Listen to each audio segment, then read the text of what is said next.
Report. This is Jason J. Lewis, the voice of Superman on Justice League Action. This is Mark Waid, writer of Superman Birthright. And you're listening to the Krypton Report. And you're listening to Krypton Report. Up in the sky, look!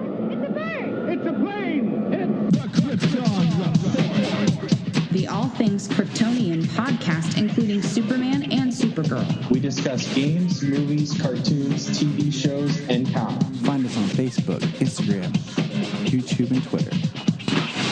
It's a bird! It's a plane! It's Supergirl! And for all of you Amazon.com shoppers, go to SouthgateMediaGroup.com. There's an Amazon login portal there. And just do your shopping. And portions of your shopping go to help support Southgate Media.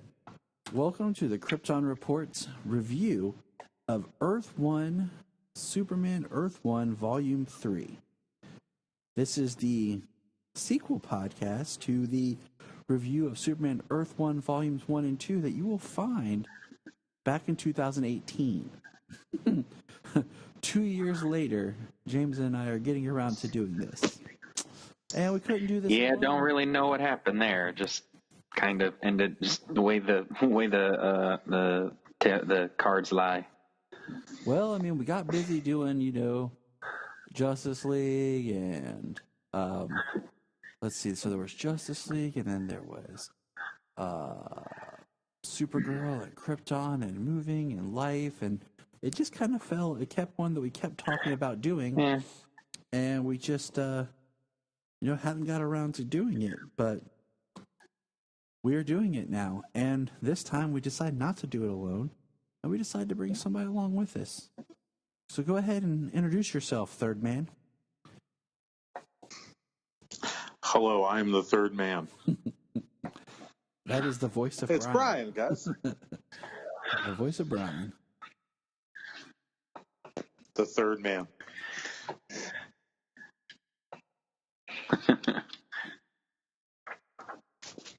No, I'm really excited. How are you doing, Third Man? Well, you read all three of them this week, didn't you?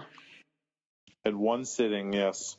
It took about 5 hours, maybe 4 or 5 hours. But I'm glad I read it all in one sitting. I couldn't put it down. It was just too good. And that's what I've been saying for a long time. I actually tweeted J. Michael Straczynski about this, just saying, man, are you going to do more? And he tweeted back and was like, I feel the story is done. And I'm like, well, in a way, yes. In another way, I disagree strongly. I feel that this Superman, okay, so let's back up for a second, and we won't talk about too much, but when this launched, it was it was 2011, I think, when Earth 1 Volume 1 dropped.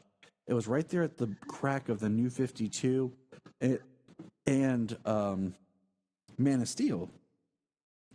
And I just remember thinking, I kind of wish they had used this source material a little bit more. Because I really liked the way this book flowed. So Earth 1 Volume 1 came out October of 2010. Volume 2 came out October of 2012. And Volume 3 came out February of 15. And I do want to say a quick side note, I really thoroughly enjoyed the Superman Earth 1 and the Batman Earth 1. I hate that we never got a Batman Earth 1 Volume 3. Yeah. Oh, don't even get me started. Don't even get me started. I did not really like the Green Lantern one. And I did not really like the Wonder Woman. The Teen Titans was okay. It's the one I don't own. Is the Teen Titans Earth 1 books. And it was okay. It was a different take. I haven't read the Teen Titan ones yet. I own and I haven't read the Green Lantern one.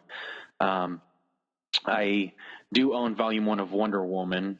It was okay. I want to read Volume 2 to kind of see I've yet to read where it Volume goes 2. to see if it gets better. Now see, okay, quick history lesson. When Grant Morrison wrote Volume 1, it wasn't supposed to be the Earth 1 series. if you go back, there's an episode of Fat Man on Batman from like,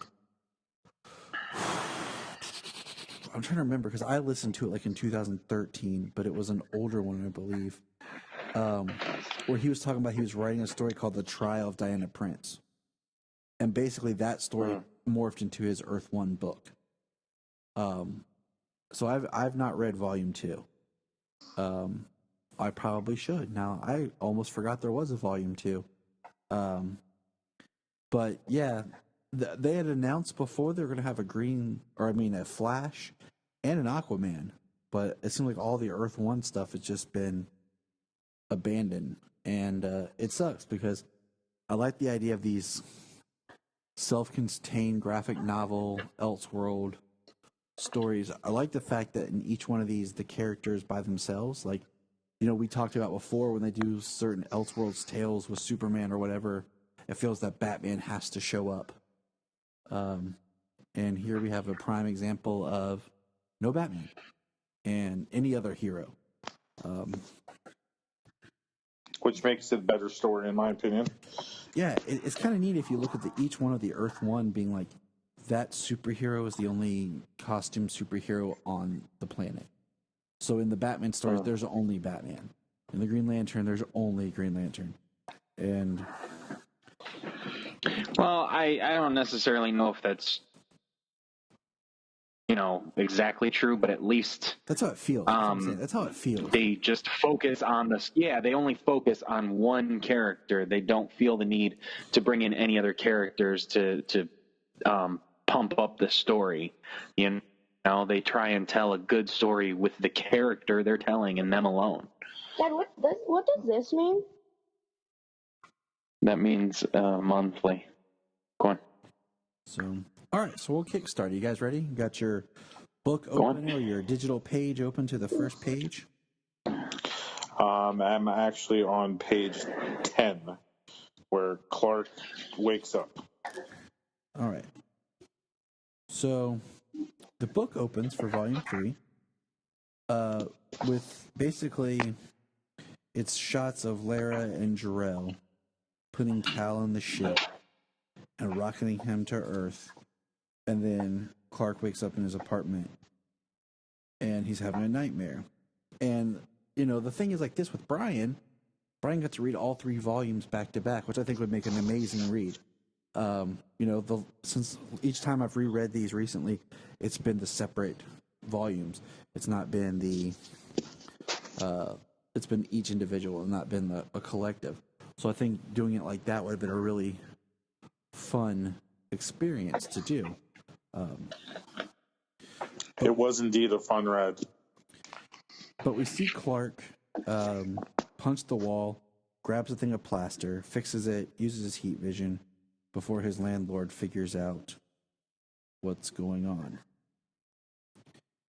And then we move into where we have Lex and Alexa presenting, talking about the pressure and basically the red sun energy and what it did to Superman in front of the military, because, of course, they're afraid of Superman. And what's interesting is you think all 3 of these volumes take place in a short period of time.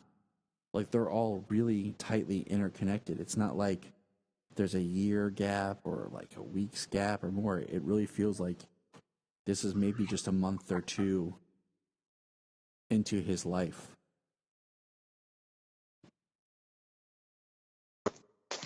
Yeah, I don't think there's any gap at all. The only one that might have had somewhat of a gap was the Earth 1 to Volume 1 to Volume 2.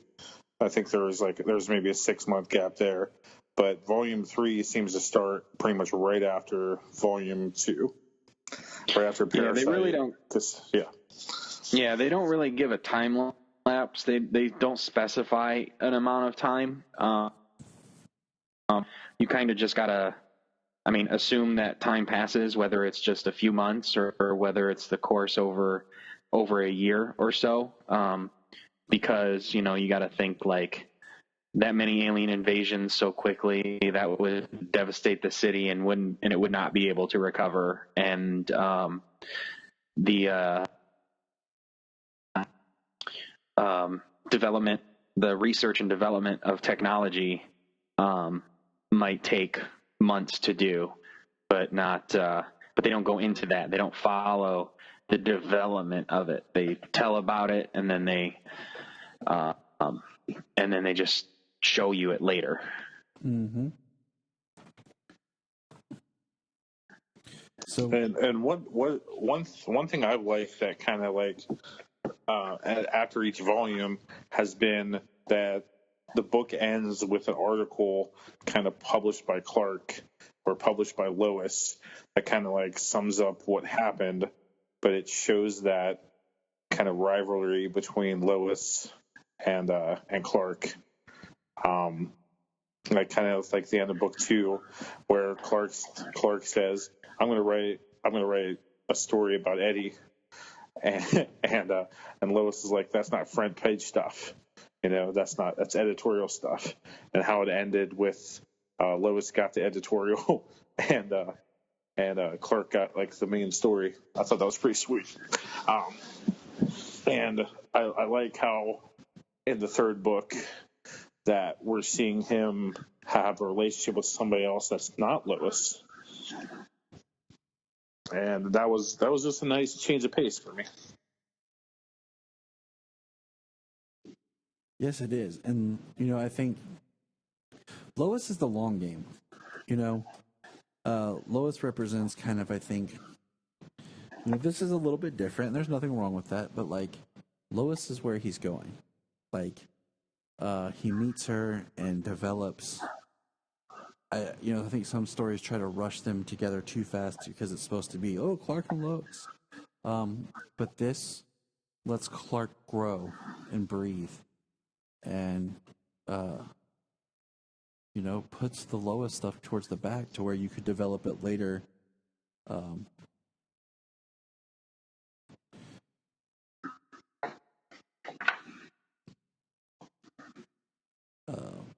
the line. So we see Lex and Alexa present the information, and then everyone, basically is like, okay, Lex, what are you going to do? What are you going to build for us to do this? And what I like seeing the dynamic of Lex and his wife. And, she is pretty much a new character. She is a new character. And I like that Lex has a beard and a full head of hair.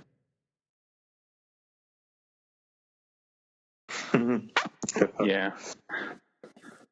And the art in these books are just phenomenal. They look so good. Yes, it is very good. And, we've kind of touched on this sometimes a little bit. No matter how great the story is, if the art is not something I connect to, I can't really enjoy the book. I've been the same way, always. I've read a lot of I read a decent amount of comics with a decent amount of artists, and when it's an art style that doesn't appeal to you, it's hard to stay engrossed in the book.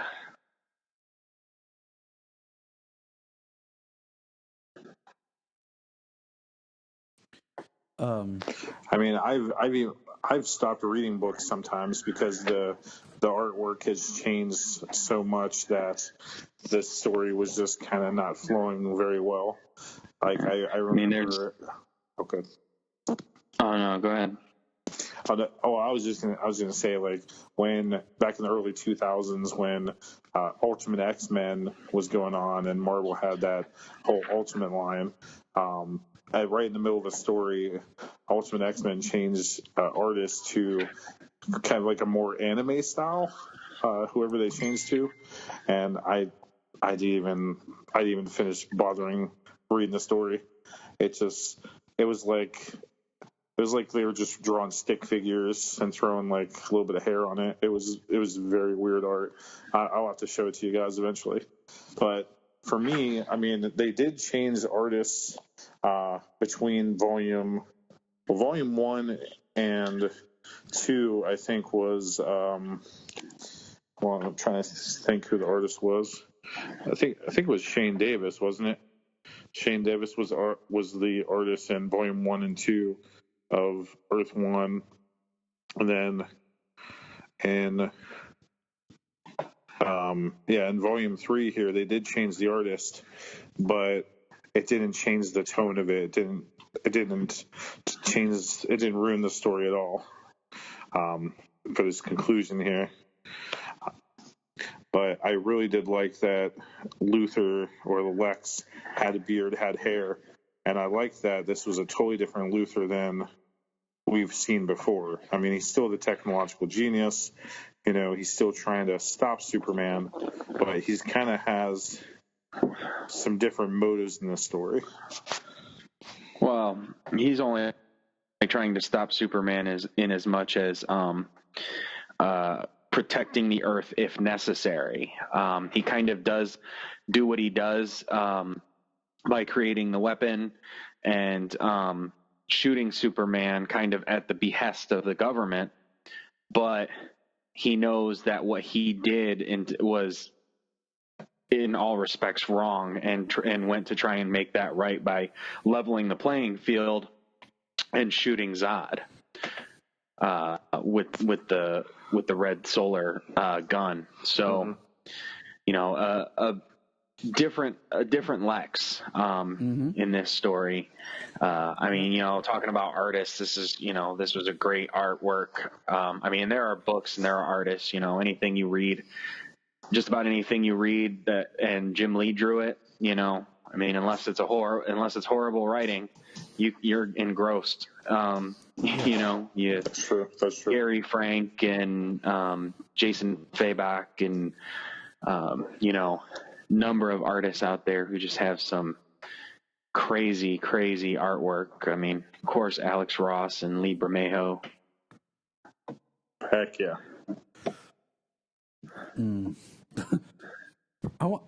Side note, I want a giant, we talked about the Bermejo artwork. I would wish that they would do posters of his artwork. I know they did one of Joker walking out of Arkham Asylum, but I don't want that. I want the poster of, the cover art he did of Superman. I want that as a giant poster on my wall.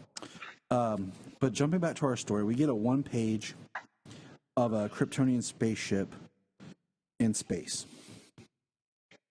And it looks like it's passing Saturn. And it says, to the third planet from the sun. So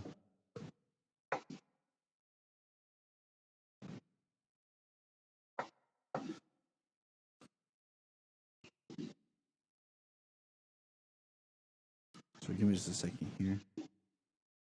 Okay, I thought you cut out for a second. No, sorry. So now we're back to Clark's apartment. And we're sitting there, and he's with his lady friend, who is his friend, who happens to be a woman that, like all great Clark Kent stories, he's too blind to realize that she likes him.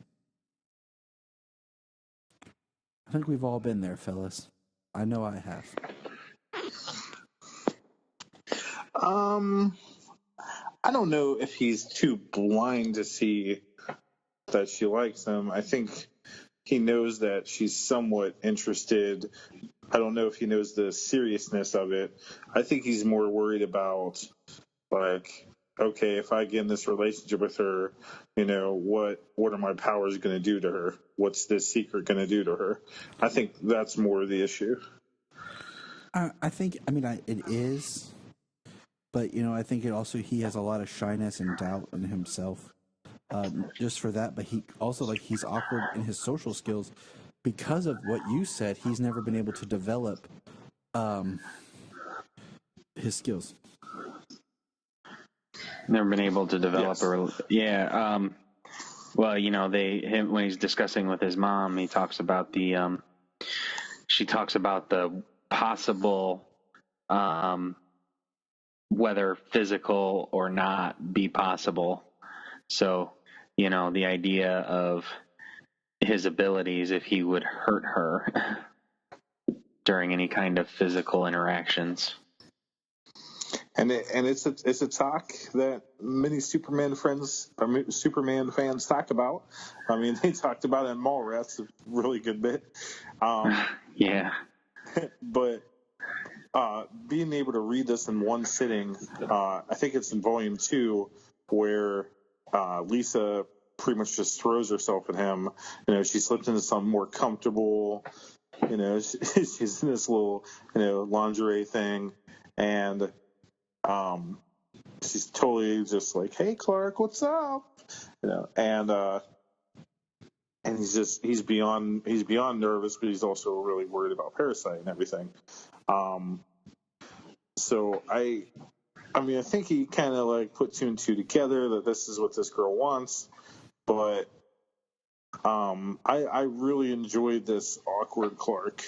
This Clark that's just totally unsure of himself, unsure of what he can do, scared to kind of open up to other people, and doesn't really know what his path should be and what he should do. I mean, in volume 1, you had, like, he doesn't know whether he wants to become this scientist or this, or if he wants to become a football player, or, he has so many paths he can go. And in volume 2, it's more like, what is he going to do with these relationships? And volume 3 is more like, okay, who can I really trust in my life? Who can I really open up to? Can I trust Dodd? Can I trust Lisa? Like, it was just a nice pathway here. No, I mean, I agree.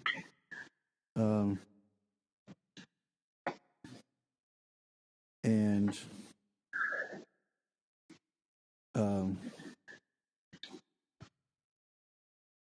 I just feel that this, I don't know, I like you just said, I really like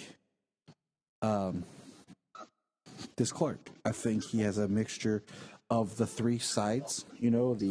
We get a little bit of the bumbly Daily Planet Clark. We get to see this more of like the natural Clark. And then, later we'll see Superman. I like he's being one of my favorite scenes, and I think it's in volume. Is it in volume 1 or 2? It's when the guy's abusing her, and he swoops in, takes him, and drops him off in the middle of the cold. Volume 2. Yeah. I love that. That is one of my favorite parts in volume 2, and the other part, and it's referenced in this story, is when he just walks into the diplomat's house, and they're just shooting him, and he just walks to him. Yes. So moving forward, we get Clark with Sideburns Jimmy. And I've always kind of liked Jimmy Olsen, like a couple years younger than Clark, to more when they're actually friends, instead of Jimmy being like this, 18-year-old kid, 19-year-old, and Clark being in his 30s. I've always been more of a fan of, Jimmy being closer in age, just a couple of years younger than Clark. And we see Clark talking to Jimmy, and, he's still the new guy, and he sees a file on himself. And we find out that Lois was investigating him. Well, talking about Jimmy, right? Yeah, you talk about Jimmy, it's the idea at one point where, they had like a freelance photographer, young kid trying to get pictures, trying to get his pictures in the mail or in the news and stuff like that. That probably hasn't been a thing for, at least a couple of decades. It's probably more staff people, these days. So Jimmy would have to be a staff photographer. I don't know how it works, So I'm not sure, but yeah, Jimmy would have to be a staff photographer. So he would have to be some sort of an adult, you know, in the kind of line of work that he would be doing. But anyways, moving forward with our story here. This was one that I chuckled at, and I laughed just for the sheer usage of Lois creates the Superman signal. Lois is Commissioner Gordon now. I mean, just look at this the 2-page spread if you can. She looks like Gordon. Trench coat, standing there, signal in the sky, and then you know, there's Superman. Mustache. Mustache and a pipe.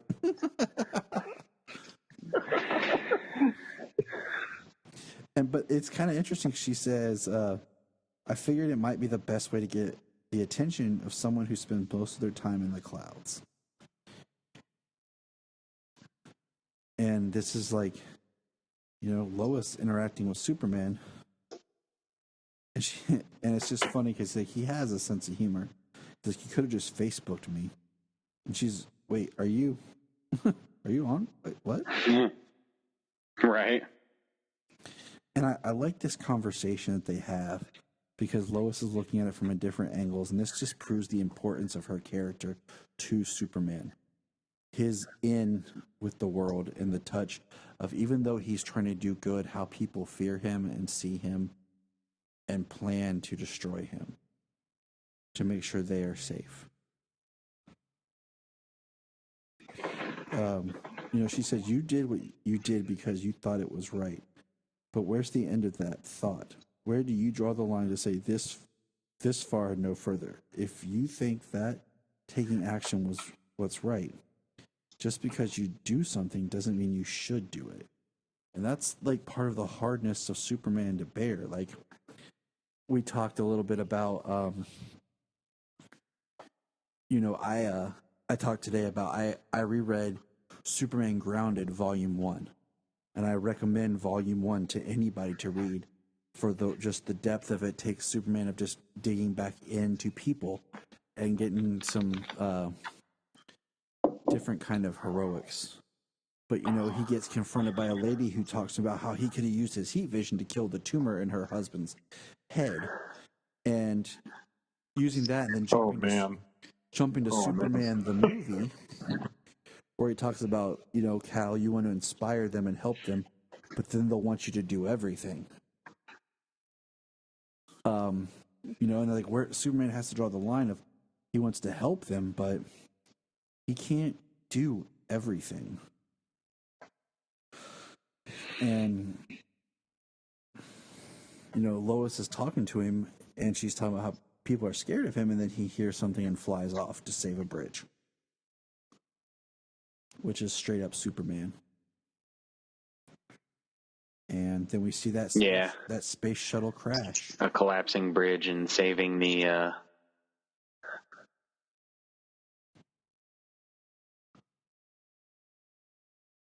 But, like, I think that's why through the years I've gained more of a respect for Man of Steel and definitely Batman versus Superman. I think it was an article that you sent us the other day, Tyler, where you know, Avengers made more money or Civil War made more money or whatever, but people aren't talking about those movies anymore.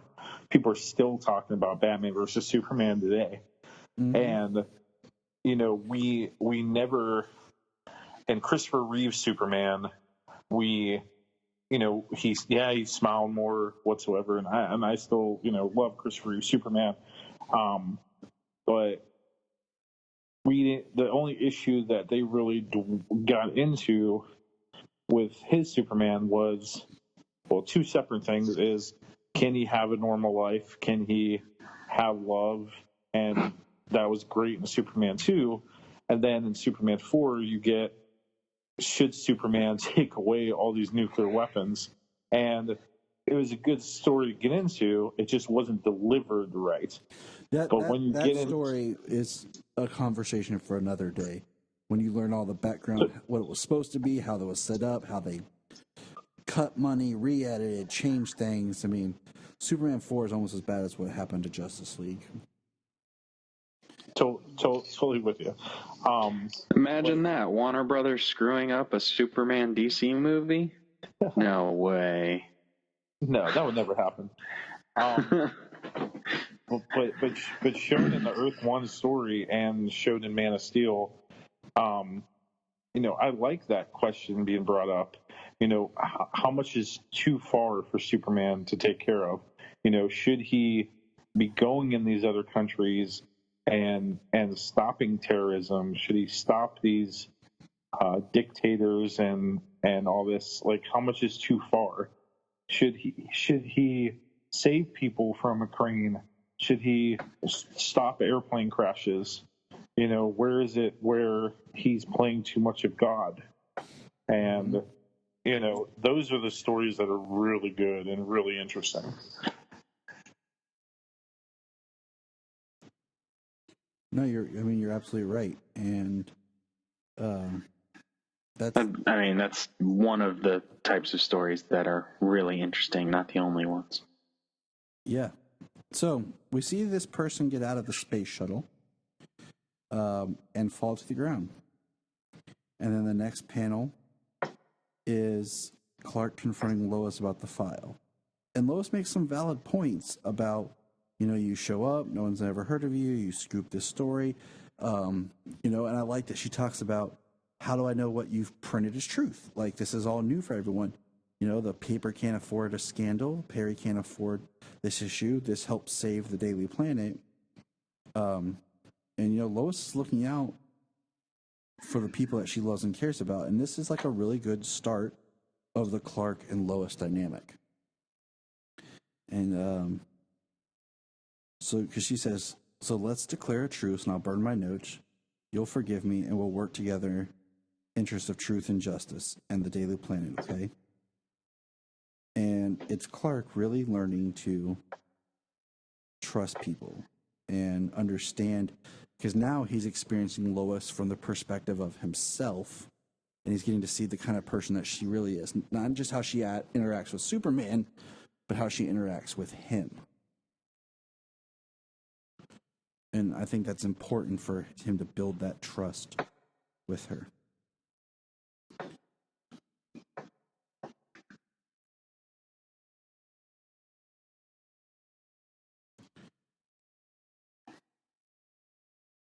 The next page then shows this hooded figure basically breaking free and starting to destroy these soldiers that came to the crash site, ripping them apart. I mean, there's a picture here, and I hate that this drawing is in the spine of the book, because you'll miss it if you're not paying attention. But he literally ripped somebody's arm off. Yeah, he was brutal when he was killing those soldiers. And you don't notice it because, like, the rip of the arm is in the bend of the book. And I own this in a book, and I own it on hardback. So I bought it when it first came out. The other two I own in paperback trades, but this one I actually have in hardback. So it makes it a little bit harder to bend to see that full page. And then the next page shows him more just, learning what's going on and this design. Good. I was going to say, in the next page, he heat visions a guy and, just incinerates him. Like, looks like pretty much molten lava. He buries the dude in. And, what do you call it? He says, fear, the only weapon I will need. And then we see that Miss LaSalle, as she's addressed by the landlord, is being let into Clark's apartment because she left her lucky earring for her audition. And Lisa LaSalle, you don't say LL, huh? Okay, let's pause it. We got Lisa LaSalle, Lois Lane, Lana Lang, was it Lori Lemaris? Yep. So Clark just has to buy a bunch of gifts that say, I love you, LL. And he can just give them to any of them. Right. He has them in the closet right next to the Superman suit. They're just ready to go. And that's where she finds the Superman suit. And she freaks out and she comes running out of the apartment. And that pauses while we get an interesting late night chat with Lex and Alexa. And I like Lex in this story. I like where they're taking the character. But I think that's the point of what we're getting to the end, because this is a review. But where Lex goes, and this is also what, a 3-year-old book, 5-year-old book now? Yeah, 5-year-old book. Jesus. And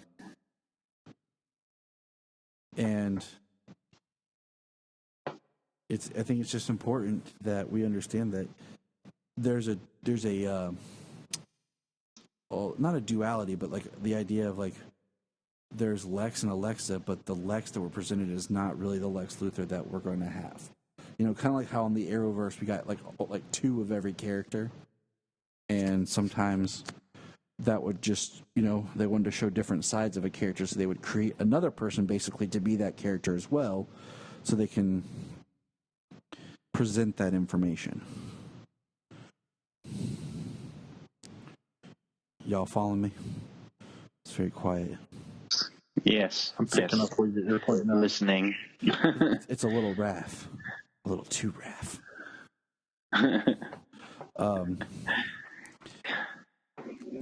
And then we get, and I really like this part, we have Lisa talking to Clark, and she's trying to tell him, like, I know, but I don't want you to know that I know, but you can tell me, and I'm okay with it. And I'm not going to read the whole paragraph here, but if you look in the middle of the first page, it's just a close-up of her face, there's a huge paragraph for talking about if you found out a secret about somebody. And Clark, being the dense man, he thinks it's about her as being an escort and having to hook on the side. And she's trying to tell him no. And then we see that Clark hears something and he has to actually go.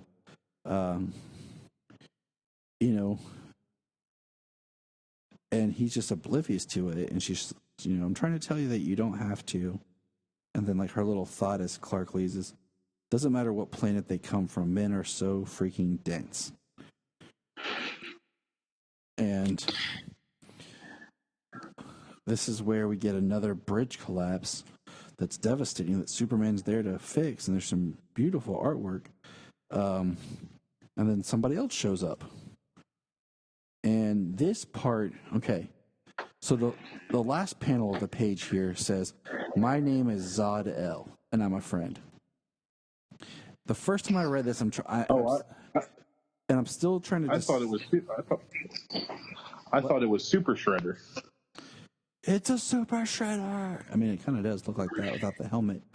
I thought, and I don't know for sure if they're playing this or not. Because I feel like he's making it up that he is Zod L. That he's because then it reminds me a little bit of the Superman flyby script. Where Superman actually was a prince of Krypton and Zod was his uncle. Because he says, my name is Zod L. Where is it? He calls him Kal-El. He says, how do you know my name? Hold on. That you come from the House of El, Krypton's ruling family. You are a prince of that world, and I am your uncle. And, later it shows us some flashbacks.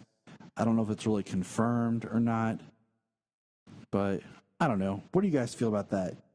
First of all, how do you feel about the idea of Superman being a prince? And how do you feel about Zod being his uncle? James, you go first.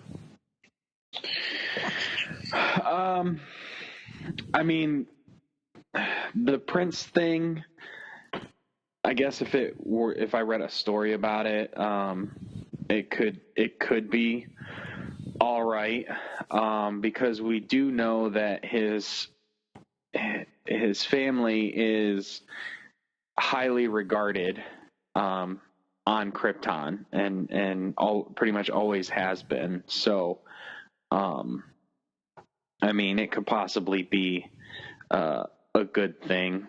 Plus, if the prince of the planet were to have survived, and say there were enemies of Krypton, and they find out that the prince of Krypton is still alive, I mean, that's just stoking the flames. But Zod being his uncle, I mean, I don't think that in a canon sense that it would be the best idea. Not saying that part of his family couldn't be. Part of his family is his parents are the greatest people who existed on Krypton, especially for their generation. And then another member of his family being like one of the worst people to ever exist on Krypton. I don't think that would be unheard of, for it to be that way. I don't think it's the best idea. But in a story like this, Earth One, where it's kind of, it's a standalone story, however long they took it, if they went beyond 3 or something. Well, Zod was only actually in this volume. So I don't know. I mean, I don't, in this story, I guess it's okay. I don't think I'd want it to go in canon, but then again, you may be able to tell some interesting stories if they did reboot at some point again, and Zod ends up being his uncle instead of just a megalomaniac or some random megalomaniac from the planet Krypton. All right, you could probably tell some interesting stories. Bryan, thoughts? I'm kind of with James on this a little bit. This doesn't need to be the Lion King, The Lion King was based off of Hamlet. In Lion King, you got Simba's uncle kills Simba's dad. Takes over the whole entire kind of planet and ruins the planet. This doesn't need to be Lion King. It doesn't need to be Hamlet. I don't want Zod to be related to Clark at all. I like Zod kind of having his military idea of how Krypton should have been, and Zor-El opposed him, or Jor-El opposed him. I like that. I don't like Superman being a prince. I kind of like Superman being more like, this was just the last survivor of a planet. I guess his family was respected. His dad was a scientist. But I think that if you put Superman as a member of a royal family, or if you make him Simba Part 2, or Kryptonian Simba, you put a little bit too much pressure on the character to not only be almost like the Jesus character, even more so than he already is, but you put more of a Messiah thing on him. You put more of a this guy's royalty and he should be ruling things more. But for the sake of this story and the decisions that Zod makes in terms of Krypton and to Jor-El and all that it's okay if it's his uncle for the sake of the story, because even if he's lying, this whole volume is about who can Clark trust. And I particularly think that in this story that Zod is lying because he's just saying he's family to make Clark go more on his side and see his point of view on things. You talk about it, you talking about it, and it's there. It's always there. The Messiah, the Christian references and all that stuff that they put onto Superman, make him like this godlike figure and this Jesus analog. Like that is literally, I never, even when they put that stuff in there, I'm never like Superman's, Jesus or anything like that. My idea of Superman is that he's a man, that he's a man and he's a good man, and giving him, trying to put this man on this religious pedestal like that. I never go that route. You know what I mean? Mm-hmm. So I don't, I notice those things and stuff, but sometimes I don't. Sometimes I just look right past them and don't even acknowledge them because I just don't. I think in some ways it's cheap. And I don't feel it's necessary. Yes, it's not necessary for the character. It doesn't make him any more interesting to try and give him, this air of being a Messiah or a Christ figure. It does nothing to the character, in my opinion. Here's my thing. I don't like Zod being his uncle because I think it is kind of the thing that we talk about the Star Wars prequels. It shrinks the world. I don't like him being a prince because if they were the ruling body of Krypton, Jor-El wouldn't have had anyone to fight against and would have saved the planet. I like the idea that Superman, his father was a respected scientist of the planet, and he's not he's more average than, say, like a royalty person. Because with royalty, it's like, oh, protect the prince, he's so precious. This is kind of like an average citizen's son. Right. As it is in the book, I do.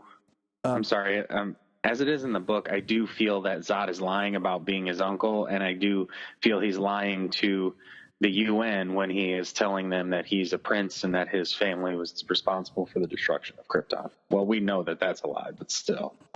And I think the only thing that Zod has when you talk about the council here is he actually came to them up front and was talking to them and played the angle of, look at your hero. Superman has yet to actually go and talk to the leaders of the world.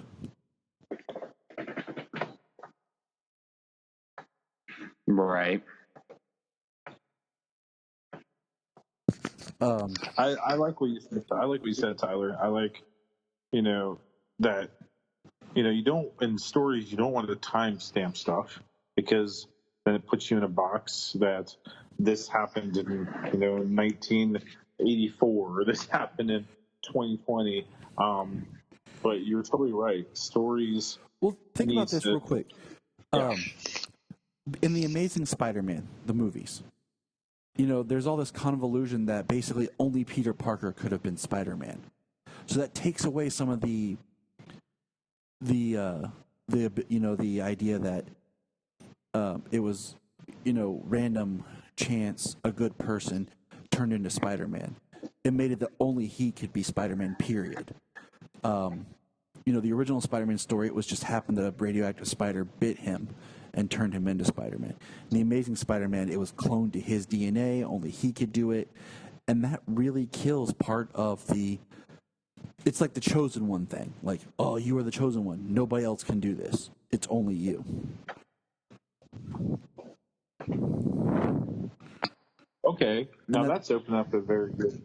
And that that's opens up a very good interesting and point. that's why like I don't like the Prince angle. You know, is because then it's like it makes it, oh, you're special. You're not just an average person. You're the chosen one. You're the, you know, the ideal of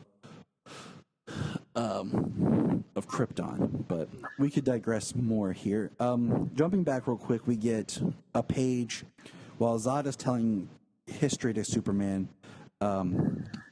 We see a quick 6-panel page of Lois and Jimmy on the bridge, a fireman talking about how the suspensions on the bridge were melted. And Lois sees a camera and asks for the camera. And then we see Zod and Superman part ways. And then we get the next page of Zod coming into the UN. Now, quick side note.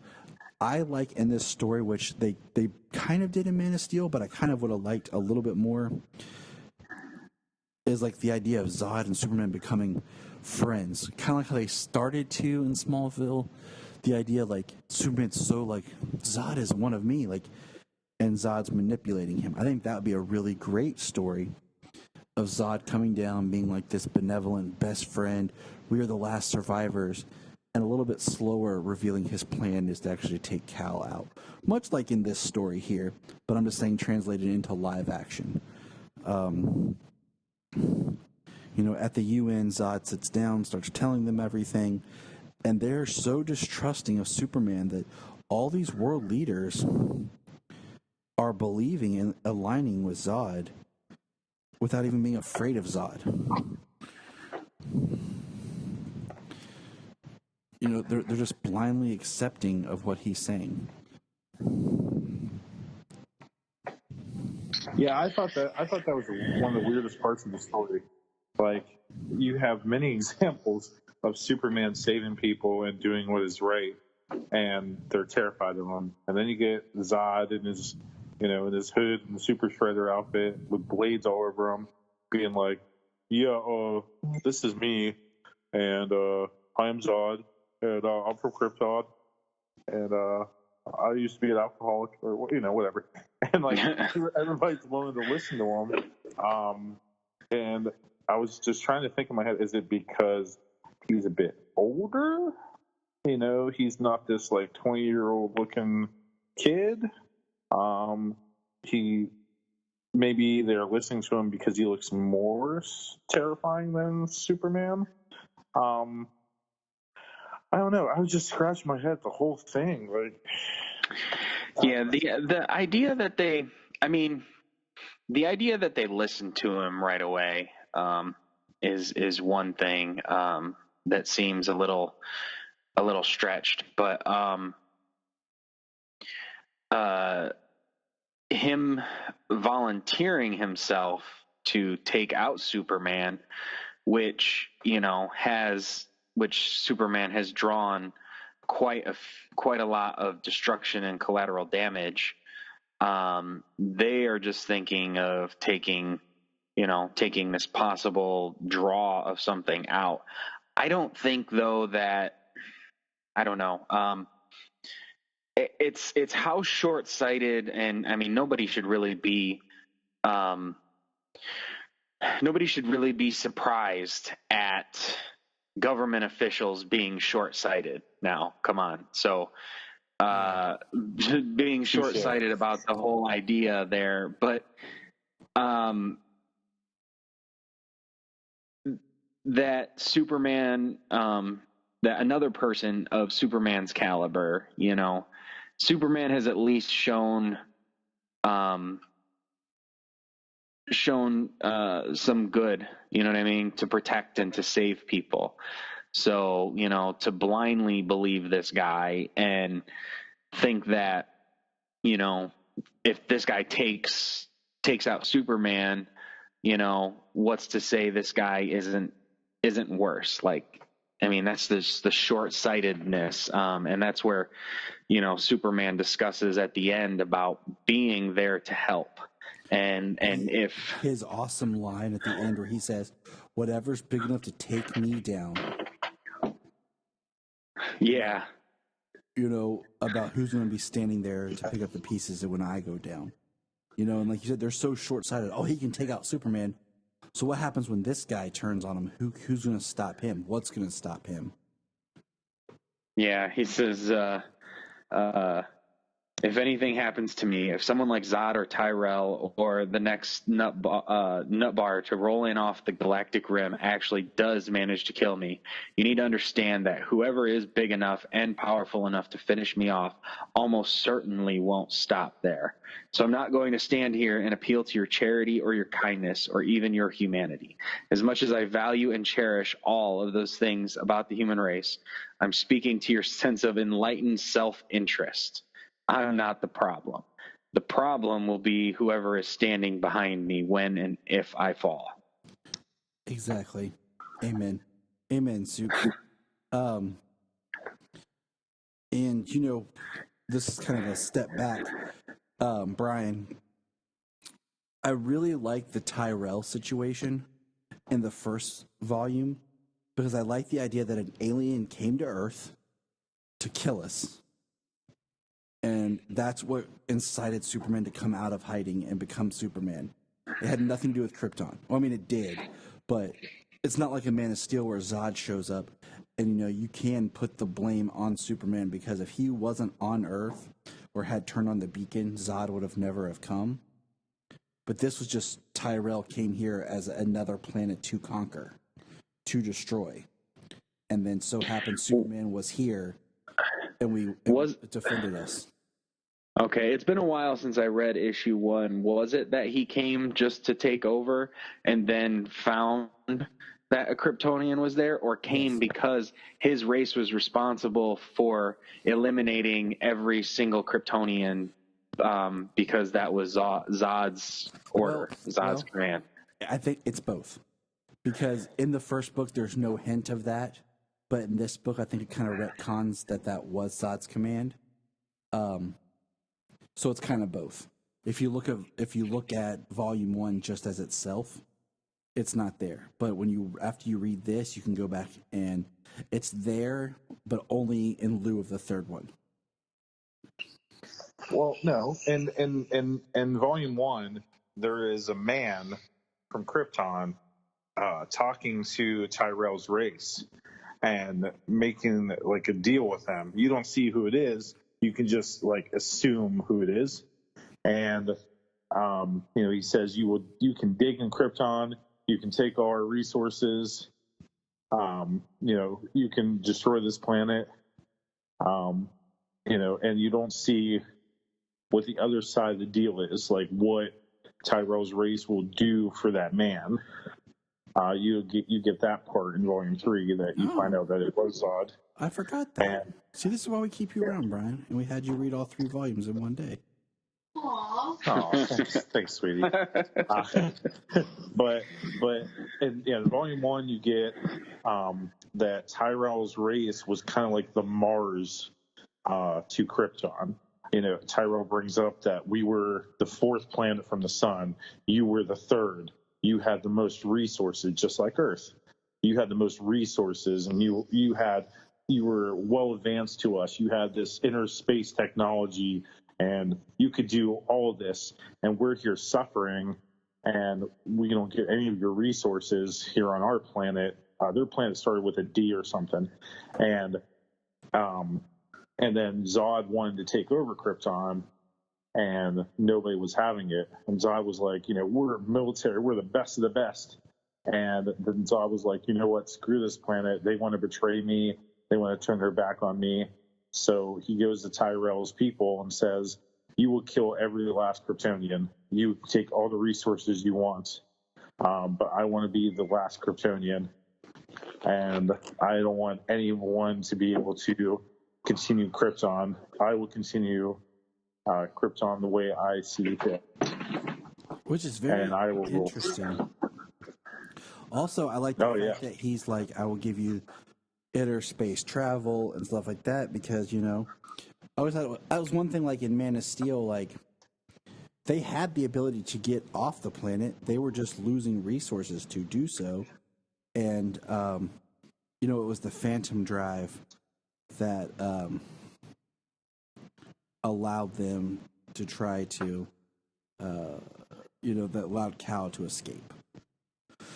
So we're covering a lot of ground here, guys. A lot of good stuff.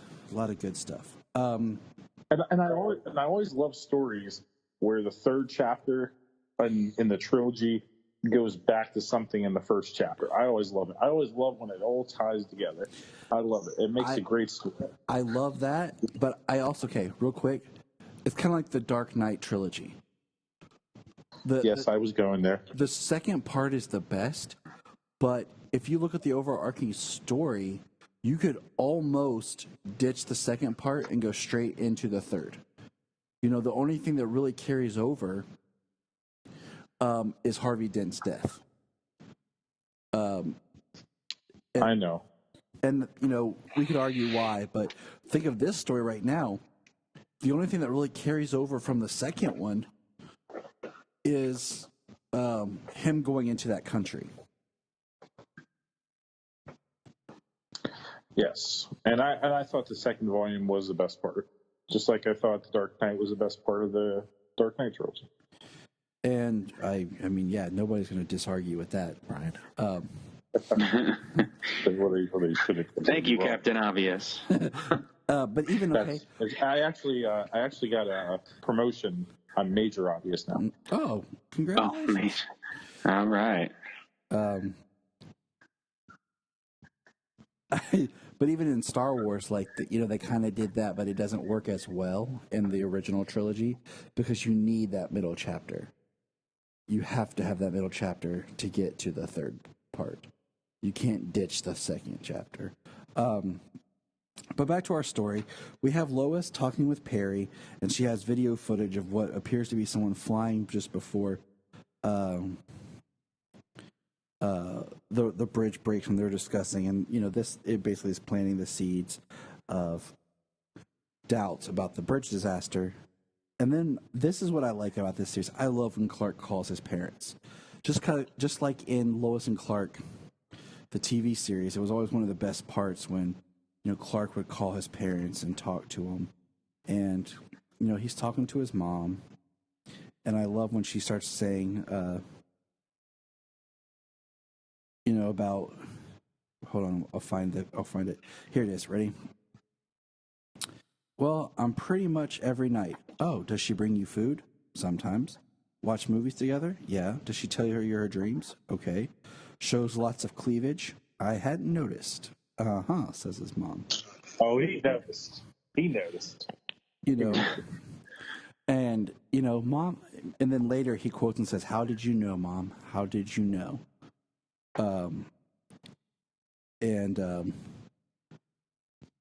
It's just, I love him talking to his mom and her just being very much frank with him, just like in, was it volume 1 where Clark has the flashback and it's like, man of steel, woman of tissue paper was the line that I really liked in that one when his dad's talking to him. Sounds right. I think it's actually in the start of volume 2. I can't remember because yes, I can't remember where it is, but it sounds right.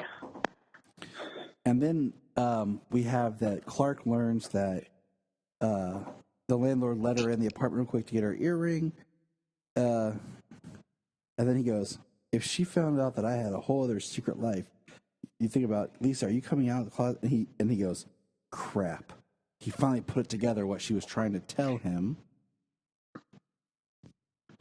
And then Lois, finds out about the Zod thing.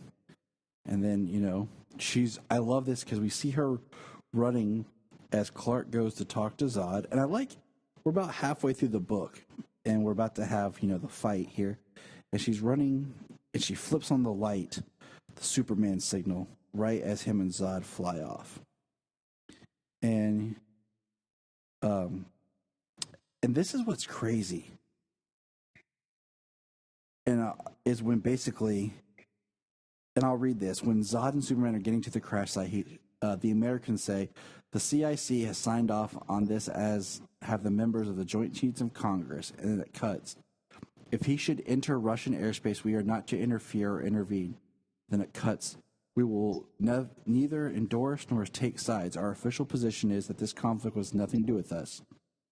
Basically, everybody's being ordered to turn their back against Superman. And then, we have Lex at the bottom that says, you seriously can't expect us to do, and she says, do nothing. Yes, Lex, but this is murder. And she says, no, it actually is not. It's the contaminant of policy. And this is a big deal, and it sets it up for later, the speech that James read about just how Superman's like, okay, I'm angry that you guys were okay with just watching me die. And I'm here to help and, been trying to protect you guys. And this is how you treat me. And we find out that Zod has Kryptonite. And I like how we're on the 3rd volume, and this is our first introduction of Kryptonite. And, we find out he's got, like, some protective suit coating so that the Kryptonite doesn't hurt him. And basically, Cal is infected. And then he says, I brought you here. Basically, Zod's like, so I can see you die. And just starts beating the crap out of him. And the artwork is just amazing.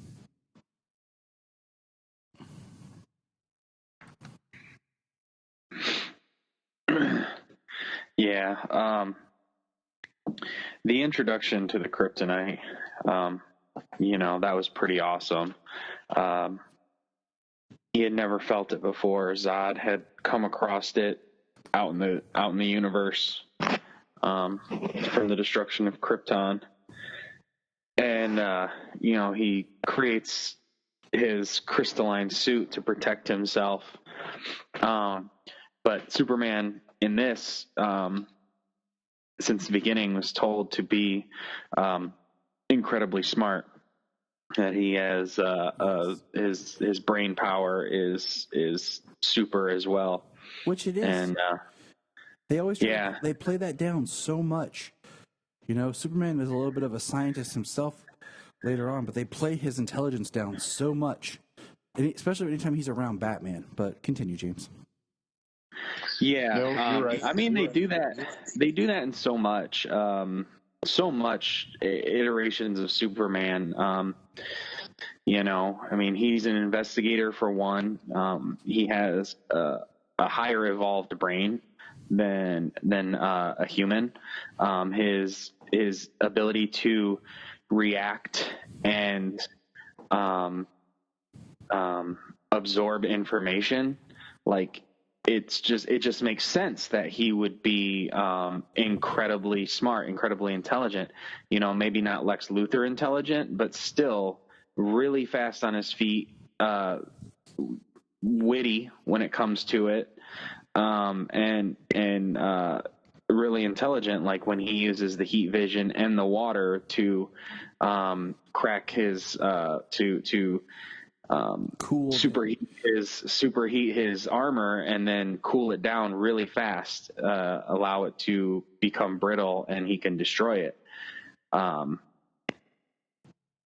It's one thing that it's like they went back and forth on it in Smallville with Clark in that, because he was always reading these books that are like these huge and these huge books, and these books that delve into like the most complex topics and stuff like that. He's reading books that no high schooler should be reading, but then Tom Welling's Clark is so dumb. Yeah. Like sometimes it's like that's impossible. Like it's impossible for you to be that intelligent and that dumb.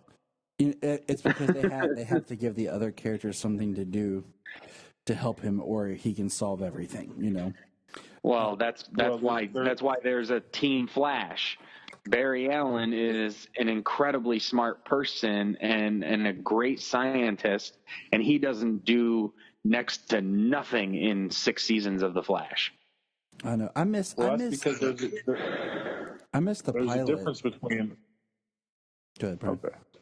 There's a difference between wisdom and knowledge. True. These guys lack no wisdom. I missed like in the pilot of The Flash where they did the little CSI thing where like he's measuring and like it's doing like on the screen it's like showing he's measuring, he's actually investigating, doing his CSI work. But back to our story, we see Superman falling to the ground, and then he lands on the U.S. soil by the military, and he says, "Hey, a little help would be nice." And they're like, "Can't do that, Superman. I wish we could, but we're under orders. That we have orders to just look away. They say we can't keep having these big battles. They said that every door is to be closed to you from now on. You stand alone." This, side note, people, is why I can never join the military, because I can't follow orders blindly. I have a brain, I think for myself, there's right, there's wrong, and I can't just take orders. But that's a side tangent. And then we have Superman fly off to the Arctic where the ship is hidden, kind of like his Fortress of Solitude. And I'll tell you one thing I don't like about this. I don't like his boots. His very old school pirate looking boots. It's the thing I don't like about his costume. With the cuffed top of the boots like that. Yes. I kind of wish they would have done a little bit more to reinvent his costume in this series. I felt like they did in part 1 a little bit, was like the way they did the lines on his suit, but it just looks like the regular Superman costume with like 2 lines going down the front with those ugly boots. Superman basically tells his ship to talk about Zod, finds out access is denied. He says he can override it, but the computer might become corrupt. And then this is where we get kind of really Zod versus Jor-El. We learn about the Civil War. And there's nothing in this text here that really states, that he's a prince. Nothing that states that... no prince, no relation. And then he says, the greatest days of Krypton's history came when our family was the head of the government. So, he does say our family. And, but, that doesn't mean he's his uncle. We saw how the family's intertwined on Krypton. But, that's just a discussion for another day. You will bow down before me, Jor-El. As Zod's leaving, then we talk about the war. We kind of see Cal's birth. Here's where you're talking about on Tyrell's planet. Him talking, he says, where is it? I'll give you the means to find and destroy your enemies. The probes. I will give you the ability to travel. Which also makes me kind of wonder, where's Daxam during all this? Yeah, he says and what I want in return is your promise that not one Kryptonian will survive that blighted world's destruction. If my hand cannot be the one to guide Krypton, then let no hand save them. Let them burn, let them all burn. If any should attempt to escape, they must be pursued to the very ends of the galaxy if necessary. If you cannot finish the task I have appointed, then send a signal and I will do it myself. Let none of them survive. No one. No one. That is just evil. And that's why Tyrell showed up in Volume 1.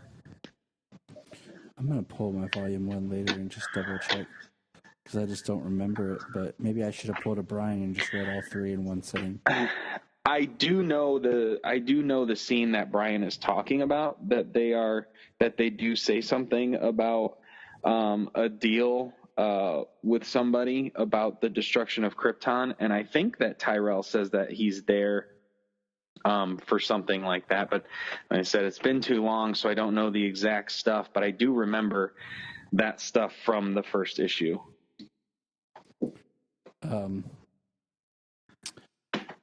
And so Clark basically is like, God, he killed them all. And then he finds out Zod's heading to his apartment, and he flies off. It's really beautifully drawn of just how Zod's getting closer and closer, and then Superman gets there like just a beat before him, and then inside, of course, is Lisa looking out and says Clark, and then we see Lex and Alexa and the military lady watching them battle, and now we're into basically a Man of Steel style fight where they're both just super powered punching each other. And we see that Zod finds Martha's address in Smallville. Clark is angry. And then they use the Superman signal to signal for him. And he goes flying, and Lex shoots him. And he says, "I'm sorry, Superman, I really am." And he said, "What was that?" And then he goes to fly off and just falls off the building. He does try to warn him, though, not to try and fly out the side of the building. He does try and stop him, but not too late, and he pretty much dives off the building. And then I love this panel right here. Alexa says, "You did the right thing, Lex, the only thing." And Lex says, "Did I, Alexa? Is it really the only thing, or simply the most convenient thing?" And then, Zod's just wailing on Clark. And he's, the whole world's watching, turning their backs on him. And then there's Lisa crying. And she's, Zod says, "They turned your back on you. They handed you to me like a sacred animal to be slaughtered. And you will be. After I'm done with you, after you kneel before me and beg for death." And then we have cut scenes of, "We have to do something, Perry. And do what exactly?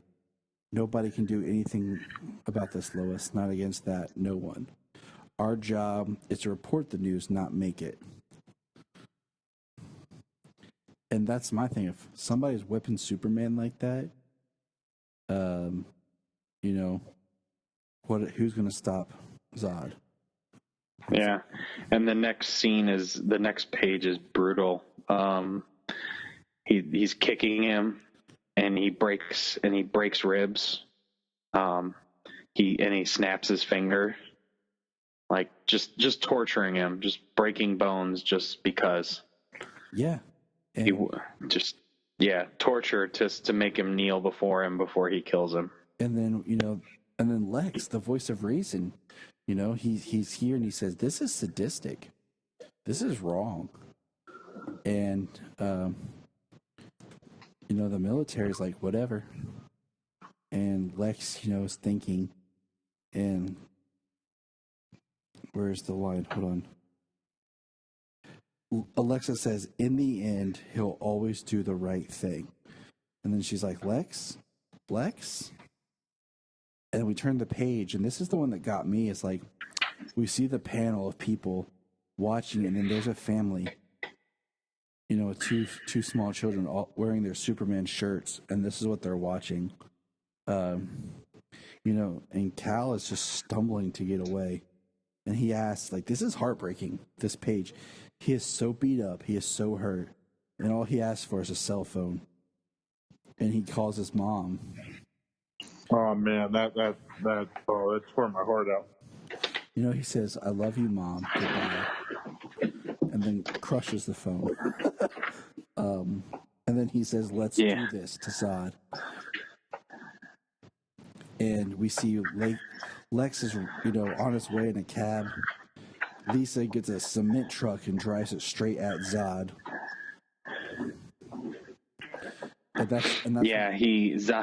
Zod snaps another finger and he says, "Interesting. Took the barest flicker of additional strength to break that one. Looks like the effect was only temporary. As much as I've enjoyed this, it looks like I'll have to finish this before your powers come back. This is your very last chance, Cal." And he says, "No." And, Clark, he looks inside and sees Lisa, and she's banged up, and she says, "Run, Clark, run." And then Zod flips it, and he says, "At least it says, I'll go down fighting. Time to die, Cal." And then boom, he gets shot in the back from Lex. Lex tells him to hurry, finish it. It was only a partial charge. And he says, "You want to finish this, Zod? Fine, let's finish it." And they start battling. And I mean, it's just great art of them fighting. And Zod throws a what do you call it? Metal rebar. Yeah, I was like, not rhubarb, rebar. Rebar, yes. So there's a slight difference. And gets Lex in the chest, and then he's like, "Stupid human. Do you know how long I've lived, how many I've killed? Do you think you can stop me? I've destroyed my whole world. I killed my entire race. Now you will die." And then cap. Alexa shoots Zod because he's, weak from the blast. And then Lex dies right there. And I love, the art, just showing the emotion, the twisted. I love that Lex dies to hear that this Lex is a good man. And Clark says, "Lex, was that his name? Who was he? Why did he come back? Why, after the rooftop, try to help?" And she is pissed. And she starts shooting at Clark and says, "It's all your fault." And, she is the one that's going to be the evil one, we learn. Not to skip too far ahead, but she says, "Call me Lex." And she's right. basically... And that's a twisted view, that she says it's his fault when she was encouraging Lex to do what he did on the roof and in the eyes of the military and things like that. And it was Lex's decision to do the right thing, which she said that he would. Yes. And for the fact of doing the right thing, he put himself in harm's way. So, it's like any Lex, it's a twisted cycle of blame to place blame on Superman. Superman grabs the prototype and flies away. And then now we're at the hospital next day, and Lisa's waking up. And it's really great, beautiful writing. And he says, he says, what you did, I mean, if you hadn't done that, she says, "I know." He's like, "But you could have been killed." She responds, "And you were going to be killed? How's that any different? You have to stop thinking about saving the world all the time and let the world save you sometimes." Except it didn't, Lisa. You did, and I'll never forget that. And she's like, "You should rest, and promise me you'll never do anything like that again." She's like, "Of course I will. Don't you understand? I love you." And then there's the quote, like I said, he says, "How do moms know? How do they always know?" And then the next panel is my favorite. He says, "I want to make sure she gets the best of care. She's she has little insurance." He's like, "The best." And he hands diamonds to the doctor. And then the last panel is, "She's going to need a bigger, nicer room. Much bigger, much nicer." And, we find out... that doctor cashed in those diamonds. Oh, quick. He's like, "Bro." This is the next page. We see that the prototype is missing, that Lex understood the technology, and it's Alexa and the military lady, I can't remember her name, talking. And she says, "From now on, call me Lex." Because she says, "He was everything to me, Major. He was the end of every happy thought I ever had. We were one. We weren't Lex and Alexandria. We were." And I like this, because there's no spaces between the words right here. And it says, Lex and Alexandria, like that.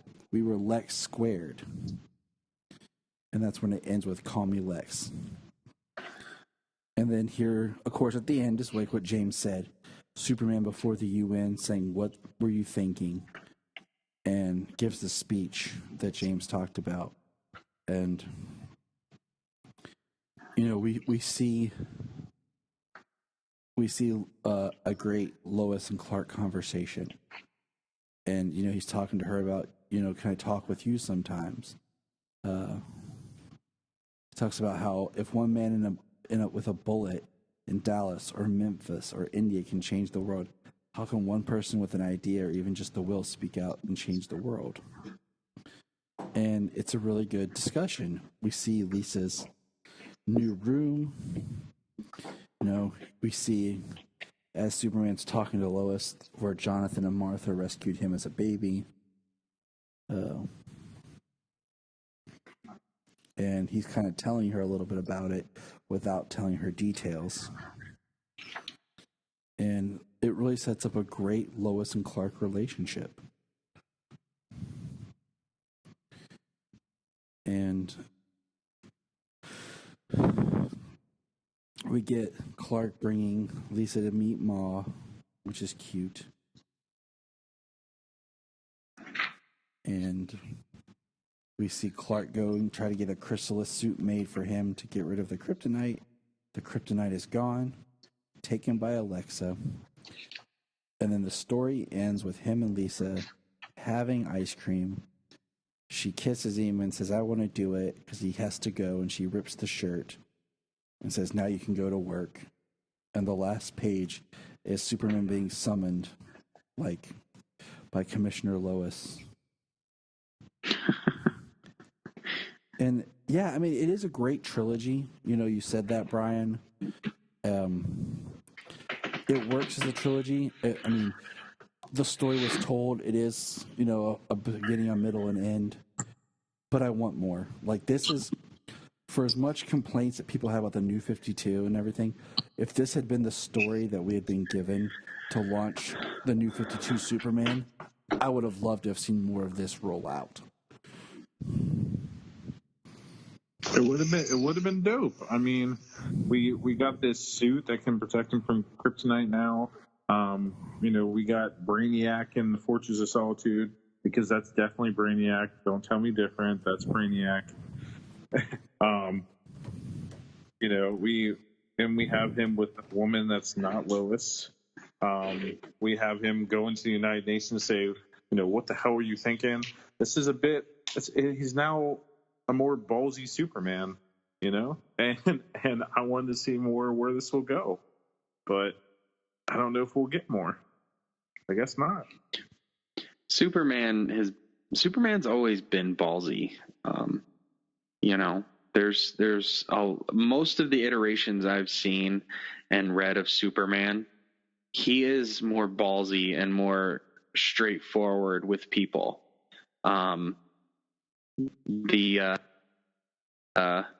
The avoidance, the smiling at everything, just the plain Boy Scout.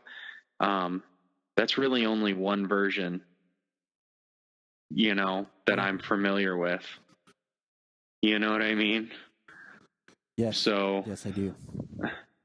So the fact that that's the one version that everybody goes back to, like that's really the only one version that was put out there at one time. Like the majority of the rest of them, literally since his inception in 1938, have been, you know, at least probably outside of maybe the Silver Age. We'll see. I don't have a lot of familiarity with a lot of Silver Age stories, and I know that was like the height of the Comics Code Authority. So, you know, take with that what you will, but the majority of iterations of Superman, I know he's more ballsy, more straightforward. You know, he don't take crap. I mean, he's not Batman, but he don't take crap.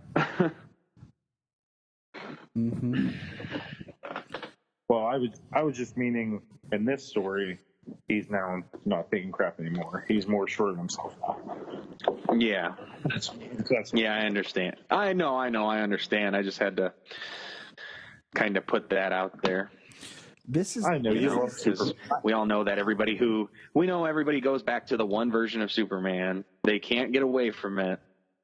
And this is the Superman story that if somebody says, "Hey, recommend to me a Superman story to get me into comics," this is the one that I would start with. If you read volume 1. If you like it, check out 2 and 3.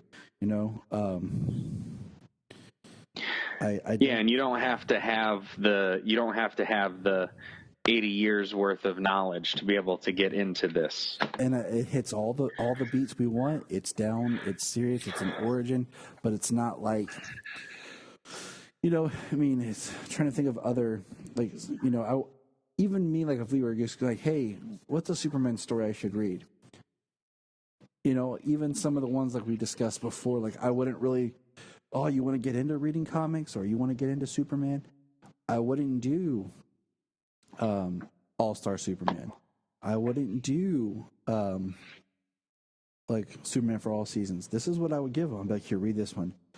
It's a start. It's self-contained. There's no history to it. It's got depth. It develops Clark, everything. And if you like the first part, here's a second, here's a third.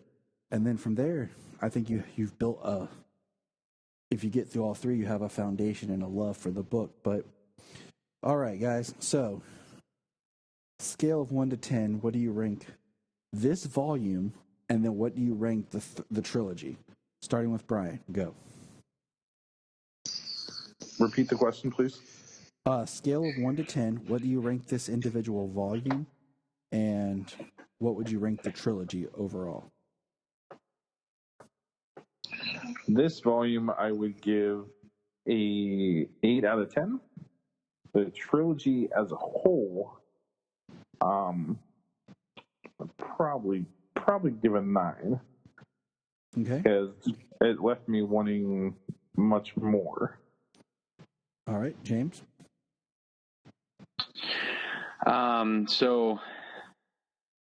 Is this book? I would probably give this book an 8.5. I seem to recall it's been a while since I read the first 2. The first one was really good. I know I liked the second one, but I think it picked up again with the third one, if I'm remembering correctly. So with a slight up and down, I probably give the whole thing an 8. And a definite, recommend for anybody who wants to either start reading comics or somebody who's never really read Superman comics. If you want to read a good Superman story, this will get you going.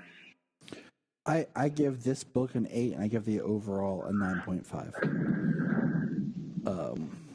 And that's where I'm gonna leave it as like this is a great Superman story, one and done if that's what you want it to be. And yeah, I mean, like I say, my rating may just be a little low because it's been too long since I read parts 2 and 3. So I highly recommend it, and I recommend to any listener out there to read all 3 in one sitting, like Bryan did. Yeah, because that's what the cool kids do. It's a nice afternoon. It really was a nice afternoon. I didn't ignore my wife for a little bit, but hey, I was in Metropolis. It was fun. Thank you. See, she was happy about that time. She had her own time. And that's how well, it it's not works. American. Everybody stay safe out there, and remember. Look up in the sky. Look up in the sky. Look in the sky.